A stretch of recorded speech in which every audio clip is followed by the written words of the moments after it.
Welcome to Issues That Matter. I'm Cynthia Pooler, and I'm so pleased to have my returning guest on, Scott Ritter. And Scott is going to talk about Twitter, and he's recently had a few little problems with them. So, Scott, what do you think about everything that's going on, and what do you think about the fact that you've been, as of right now, banned from Twitter? Well, I mean, first of all, from a personal perspective, um, I don't care. I mean, Twitter didn't dominate my life. I mean, I was like anybody else who's on Twitter. It's an addicting habit. Especially once you start engaging with people. So you interact with people.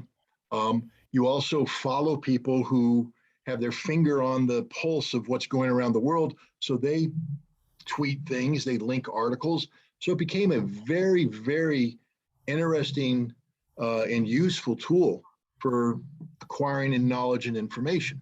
Mm. Um, and I always thought that that's a good thing if you believe in a free and open and democratic society. That to engage in debate, discussion, dialogue, to empower yourself with knowledge and information, so you can hold those whom you elect to higher office accountable for what they do in your name. That defines democracy.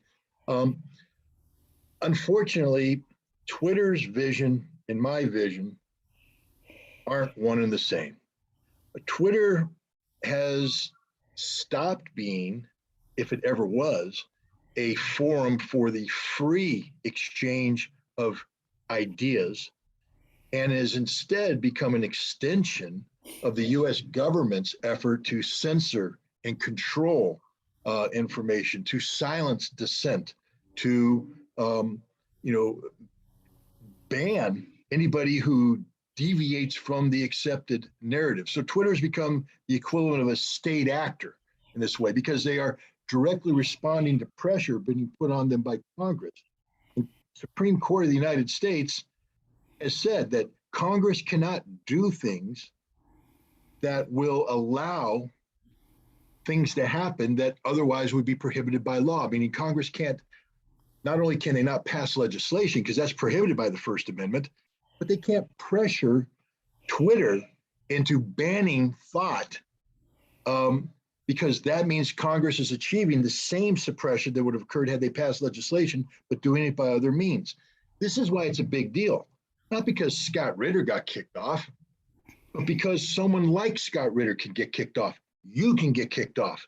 Anybody on Twitter can get kicked off on any given day, which means you are now denied access to one of the most influential forums for the exchange of ideas. And it's stunning because again, my daughter got me into Twitter. I wrote a book back in 2018, and she said, "Hey, Daddy, you gotta publicize it. You gotta market yourself." I said, "Well, how do you do that?" Set up a Twitter account. I don't want to set up a Twitter account, but she set it up for me, and I started using it. And after 3 years, I had like 4,000 followers, and it was interesting. These are people that shared information with me, wanted to hear from me. It was nice, little community. And then things started to happen, and the followership grew and grew and grew. And by the time this Ukraine war started, I think I was at 14,000, which to me was just mind bending that 14,000 people gave a darn about what I thought. Um, and then I started writing about the war, and the followership jumped from 14,000 to 20,000, 20,000 to 30,000. And when it hit 45,000, I think and not only that, I wrote tweets, and I don't know how the Twitter metrics work, but some of my tweets got 3 million impressions. I don't know what an impression is, but it's 3 million of them. So Twitter monitors that, and that's a big number. And so somewhere around 45,000 followers, the Twitter algorithm panicked. I think the red flag went up, and they went, "This guy's growing too fast. We have to stop it and find out what's going on."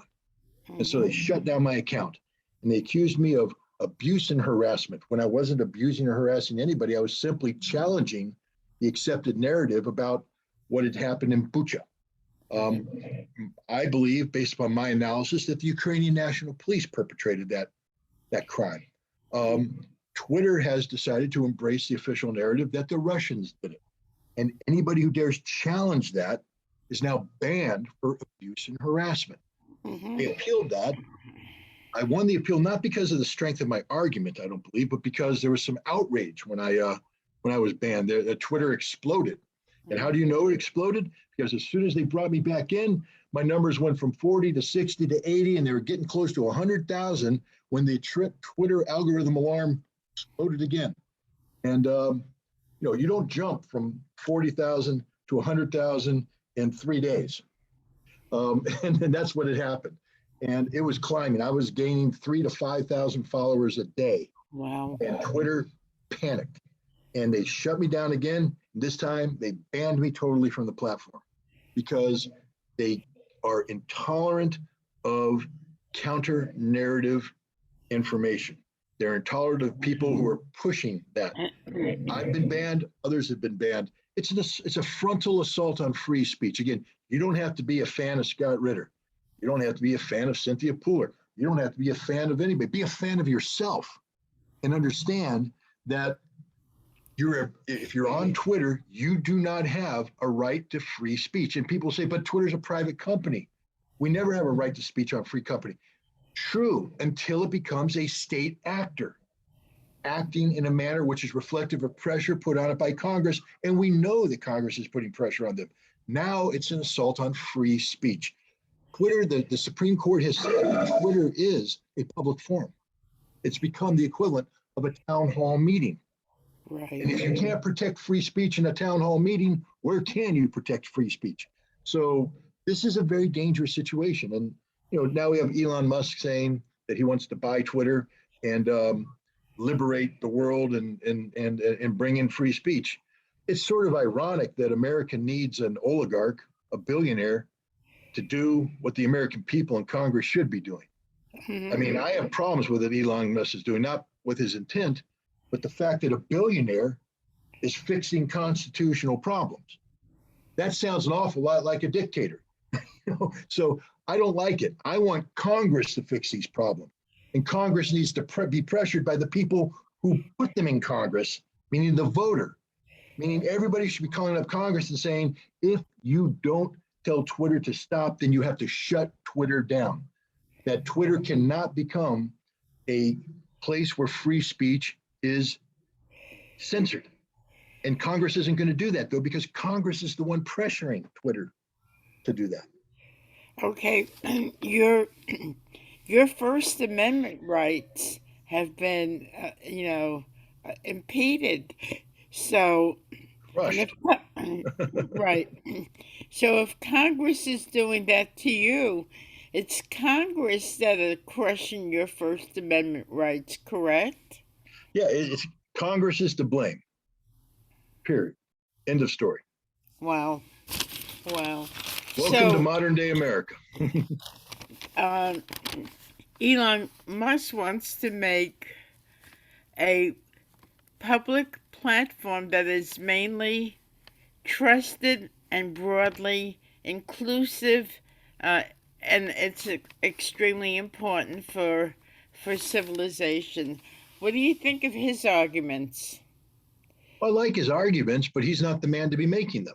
First of all, let me ask Elon Musk, what's he going to do when he sets up this wonderful platform and then Congress says, oh, the way we deal with this is we revoke Section 230 of the, I think it's some Communication Act, and you're no longer shielded from lawsuits. And now somebody publishes something on your platform that somebody else takes offense to, and they sue you, and your platform shuts down that quick, because that's what will happen. Congress is in control of this. Congress, if they're going to pass something like Section 230 to shield these public internet spaces from lawsuits regarding potentially defamatory material, then they have to ensure that free speech is protected. Mm-hmm. Elon Musk is simply saying, I have enough money to build something that meets my vision. I don't care what Elon Musk's vision is. I didn't take an oath, Elon Musk. I took an oath to the Constitution of the United States, and Congress took an oath to the same Constitution. That is the only thing that counts. With all due respect, Elon Musk, you're not that much of a big deal, dude. You got a lot of money. That's it. But you have no power. You can buy something, but Congress can shut you down just as quick as they shut me down. That's just the reality of it. So you think that if Elon Musk purchases Twitter, then Congress has the ability to shut Twitter down because he's the sole owner? Absolutely. Well, not just Really? because he's the sole owner, because they take offense at what it's doing. Look, we saw it after 2016 when Russiagate came in. Hmm. We saw Congress call all these people in Facebook, Google, Twitter, and chastise them and say, how dare you allow disinformation to be published in your spaces? That disinformation confused the American public, and Hillary Clinton got beat. And we're not happy about that result. Now, there was no disinformation. I mean, not in the classic sense. And that's the most disrespectful thing in the world. If I were an American citizen watching Congress, I'd have got, I did. I went through the roof. Because what Congress is saying is, you, the American voter, can't be trusted to think. You, the American voter, have to be led to the water and shown what to understand. We are the ultimate arbiters over what is fact and what is fiction. You're incapable of deciding this for yourself. And Twitter, Google, and Facebook, you must not allow any opinion that doesn't match what we want. And it's not just Russian opinion. They banned Donald Trump, an American. Now, I'm not saying you have to endorse Donald Trump, support Donald Trump. I don't. But he's an American and he has a right to say what he wants to say. And hopefully, the average American will be able to listen to it, evaluate it, and make a decision. But their Congress is saying, we don't trust the American people. You American people are stupid. You're a bunch of sheep. And we have to make sure that we have the right sheepdog there to guide you. And we don't like that sheepdog. So we're going to put our own sheepdog in place. And that sheepdog is called Twitter, Facebook, Google. Okay. So the decision is going to be made on Elon Musk on what the shareholder, if it will benefit the shareholders. What do you think about that? Look, that's a business decision. I mean, that's Twitter is a publicly owned company. That means the shareholders are out there. And the irony is, we're sitting here talking about freedom of speech. You know, one of the who owns most of the shares in Twitter? The Saudi princes. So we got Wow. Saudi Arabian nobility dictating how we handle free speech issues here in the United States. If you want the ultimate depiction of how fundamentally broken this system is, there it is. Saudi Arabia, one of the most repressive regimes in the world, where freedom of speech never existed. We got princes now making decisions as members of a board about First Amendment issues here in the United States. Again, if you're an American and you hear that and you're not just dumbfounded and angered, you got problems, my friend. So, when I listened to the dialogue last week with you and Joe Lombardo, and then towards the end of the conversation, it was mentioned that you were banned from Twitter. Now, when you found out that you were banned from Twitter, were you surprised, shocked, or realized that that was going to happen anyway? No, I have to admit I was surprised. Shock is a tough word because it takes a lot to shock me. But I was surprised. I mean, humorously surprised. My wife can attest. I opened it up and went, hey, they banned me from Twitter. And we're laughing about it because it's so stupid. It's so intellectually vacuous. There's Mm-hmm. no there's no consistency because you click their rules and you read their rules and you're going, their rules don't apply to what they're saying. This is literally the most arbitrary act one could possibly imagine. Nothing I did meets the criterion set forth in Twitter rules. I mean, it gets even worse because at the time that they banned me, somebody else created a fake account called New Scott Ritter. And he wrote that I'm back. And he used my photograph. He set the page up exactly like it was me. And to show you why this was serious is, as I said, it took about 3 years for me to get 4,000 followers. Within 2 hours of him saying, I'm back, he had 6,500 followers. Oh my People coming God. back thinking that's me. Now that's called impersonating, and that has fraud attached to it. And because I had never done it, but when you have 100,000 followers, you can monetize that if you wanted to. So now it's Right. creating harm by putting out false information that could cause me to lose a brand. So I wrote back to Twitter and I said, we have a problem here. Somebody's impersonating me. They came back and said, we've reviewed it, and we find that this does not violate our policies about Oh no. impersonation and fraud. And then my wife and I clicked on the rules and we went down, and it says right off the bat, if they take your photograph without permission, put it up there and say it's you, that's impersonation. And I went, that's what he did. But Twitter's Right. going, no, not when it's Scott Ritter. And when it's Scott Ritter, anybody can impersonate because you're the problem, not them. I mean, eventually they suspended the account after about 24 hours of people complaining. But my point is, Twitter is a fundamentally broken company. It has algorithms that make decisions, and it has humans that only consider what the algorithm decides. They don't read their own rules. They don't apply their own rules. They just make arbitrary decisions, and there's no recourse. I have no recourse. I can't sue Twitter because Section 230 protects them from lawsuit. They can do anything they want, anytime they want, for any reason they want. Their rules are not laws, meaning that if they violate their own rules, that's not like breaking the law. They can violate their own rules because they're a private company. It's insane.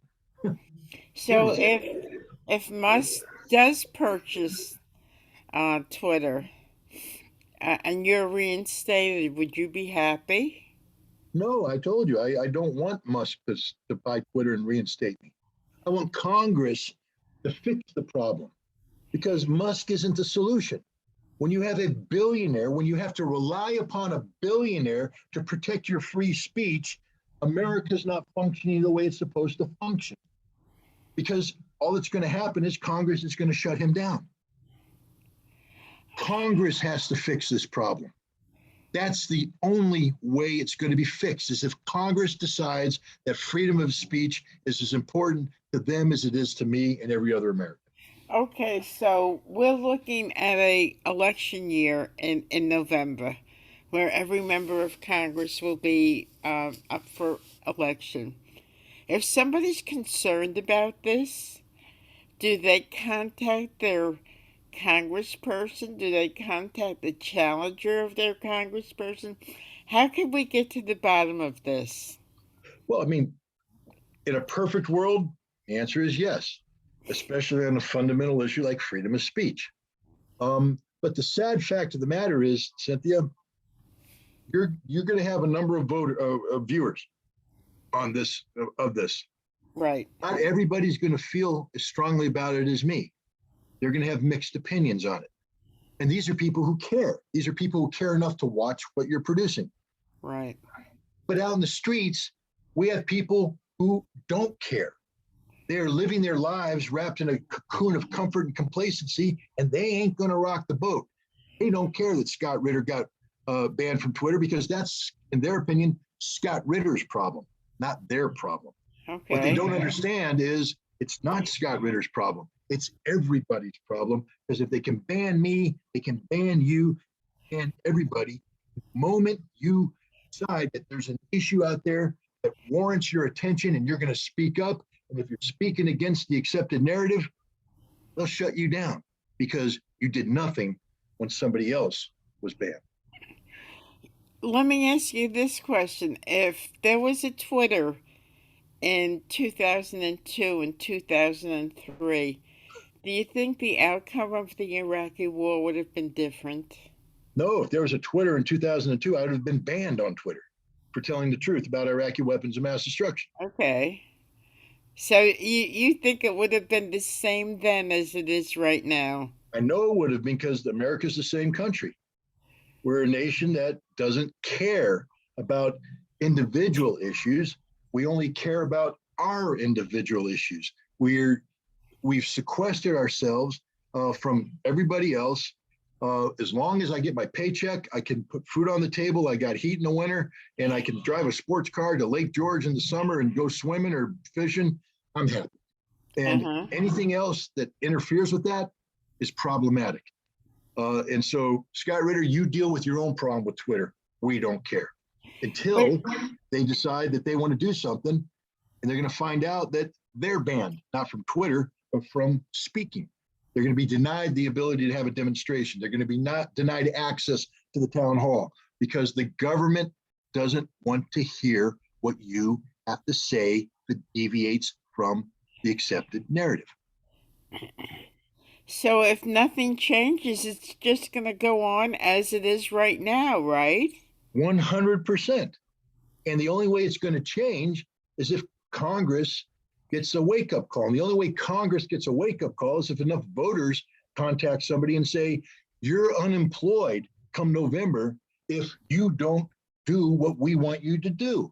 But as long as everybody views a Twitter ban as an individual issue between one person and a corporation, then nothing's going to happen. They have to take personal offense at what has happened to me, not because they like me, but because they are me, because I am them, not in what I'm saying in terms of the substance, but the fact that I'm an American citizen trying to express a point of view, and I'm being denied that ability by a private company acting on the behest of the United States Congress. Mm-hmm. And the Constitution. Is being trampled. So, when you put on MSNBC and they talk about, you know, um, Trump trampling the Constitution, it's bipartisan then, right? Oh, 100%. The Constitution should be a document that mandates action, mandates behavior. These aren't optional rights. These are mandatory rights. We have them. It's not that we can opt out or opt in. They're there, they exist, they define who we are. And yet, both parties play footloose and fancy free with the Constitution. They ignore it when it's inconvenient, and then they wrap themselves around it when it is convenient. And even when they wrap themselves around it, they only wrap themselves around so far as their interpretation. Second Amendment is one such issue. On gun control, you have people wrap themselves in it. So what? They can own a gun at home, but they don't think of the larger implications. They don't go into the specific wording about well-trained militias and things like that. The fact of the matter is, if we had a test right now of everybody in Albany about the Constitution, Okay. I don't even think they could get the Bill of Rights right. I don't know how many how many of the First Amendments there were. Right. 10. And then 10, yes, but now tell me what they were in order. Now we know Oh, the First no. Amendment, freedom of speech, Okay. but as you work your way up, Second Amendment, guns, what's the Third Amendment? What's the Fourth Amendment? What's the Right. Fifth Amendment? And people are going, I don't know. It's your damn Constitution. It's Right. what defines you as an American citizen. And then we have to go up all the way up, from 11, 12, 13, 14, all the way up. And then Mm-hmm. I would challenge people by saying, hey, forget the amendments. Tell me what's in the Constitution. Mm-hmm. Tell me how the Constitution defines who we are. I don't know. Why? We don't teach government anymore. Okay, so People, there's a lot of strict constitutional members of Congress. Have allegedly. they? Okay. Have they said anything about your censure? No, because they, first of all, there's no such thing as a strict constitutionalist in government. There's a person who calls himself a strict constitutionalist, but it's selective constitutional, not the whole Constitution. Mm-hmm. The problem with the Constitution is that it's a complex document that is hard to pin down with labels, liberal, conservative, etc. No, it's a document that defines the totality of the country so that all these different competing political viewpoints can operate within it. But when you have a liberal try and define the Constitution, it's a different definition than when a conservative defines the Constitution. And remember, neither of them get to define the Constitution because that's the job of the judiciary. But then the judiciary is politicized by the liberals and the conservatives. So the judiciary doesn't even speak with a voice. It depends who has the majority at the time. So the Constitution is a document that defines us, but nobody knows what it is. Nobody. Wow. So since your censure, you've been on many YouTube channels. Been interviewed by many YouTube people and regular, you know, journalists. What's their reaction? How are they getting their message out when you speak to them? Well, fortunately, nobody's been deplatformed by having me on. Cynthia, I hope that, knock on wood, applies to you as well. Um, but it, they all recognize the risk. They all recognize the risk Uh-huh. of being deplatformed. And there are a number of people who, I mean, it's not just me. Chris Hedges, he's a Pulitzer Prize winning journalist who used to work for the New York Times. He's Right. been deplatformed. George Galloway, a former British parliamentarian, he's been deplatformed. Jill Stein, former presidential candidate, she's been deplatformed. Really. Donald Trump has been famously Right. deplatformed. And so, there before the grace of God goes everybody in America. And these journalists know that. They know that, and they're deeply concerned about it because, especially when they look at my case, because it's not, they don't even have to agree with what I was saying, but they all acknowledge without exception that I didn't break the rules, that this is a purely arbitrary decision by Twitter to silence a voice that was gaining attention. It's not my message so much that was scaring them. If I had like 32 followers, they would have ignored me because I don't get into their algorithm. But suddenly, when I put out a tweet and it gets 2 million impressions overnight, they get nervous because that's clout. That's people are paying attention. You might actually change the way people think about a problem, and that threatens the powers that are using Twitter to get them to think in another direction. Arbitrary, anti-American, and a frontal assault on the Constitution of the United States. Wow. So, Scott, we're out of time, and I'm sure that we'll be talking about this again because I don't think the problem's going to be solved tomorrow, right? No, it's not. If it is, I'm a little nervous because what's the solution? Maybe not one we any of us want. No, this is a Okay. long-term democracy is a long-term solution to long-term problem. We have to be patient and hope the American people eventually wake up and do the right thing. Scott, thank you so much for being on my show. Issues that matter. I'm Cynthia Pooler. I've had the pleasure and the honor of talking to Scott Ritter. So if you like this show, um, uh, subscribe to my YouTube page. Thank you so much, Scott. Have a great weekend. Thank you too. Happy Easter. Thank you. You too. Thank Okay. you. Bye.